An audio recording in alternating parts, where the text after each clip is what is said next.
IAS institute నిర్వహిస్తున్న all India scholarship exam pass అవ్వండి. 2 years ఫీజులో 50% మాత్రమే పే చేయండి. YSRCP social media activist Varra Ravinder రెడ్డిని పోలీసులు మంగళవారం ఉదయం 5 గంటలకు కడప 2వ అదనపు మెజిస్ట్రేట్ ఎదుట హాజరుపరిచారు. విచారణ అనంతరం రవీందర్ రెడ్డికి జడ్జి 14 రోజుల రిమాండ్ విధించారు. అలాగే ఈ కేసులో అరెస్టైన మరో 2 నిందితులు ఉదయ్ సుబ్బారెడ్డిలకు 41A నోటీసులు ఇచ్చి పంపాలని న్యాయమూర్తి పోలీసులకు తెలిపారు. అనంతరం ఈ కేసుకు సంబంధించిన పేపర్లను వర్ర రవీందర్ రెడ్డి తరపు లాయర్లు మెజిస్ట్రేట్ ముందుంచారు.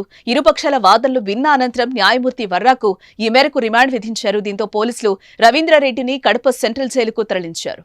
కాగా సోషల్ మీడియాలో హేయమైన భాషను ఉపయోగించి పోస్టులు చేసిన ఎంపీ అవినాష్ రెడ్డి అనుచరుడు జగన్ సతీమణి భారతి పిఏ వర్ర రవీందర్ రెడ్డికి ఉచ్చు బిగుస్తోంది.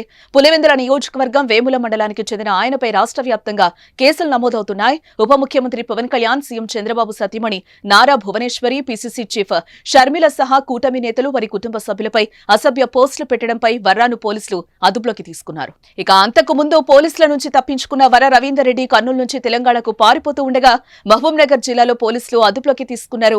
భారీ భద్రత నడుమ అతన్ని కడపకు తరలించారు. కాగా రవీందర్ రెడ్డి గతంలో మాజీ సీఎం జగన్ సతీమణి భారతికి పీఏగా పనిచేసినట్లుగా వార్తలైతే వస్తున్నాయి. వారం క్రితం పోలీసులు రవీంద్రారెడ్డిని అదుపులోకి తీసుకున్నారు. 41A నోటీసులు జారీ చేసి తాలూకా పోలీసులు వదిలేయడం చర్చనీయాంశమైంది.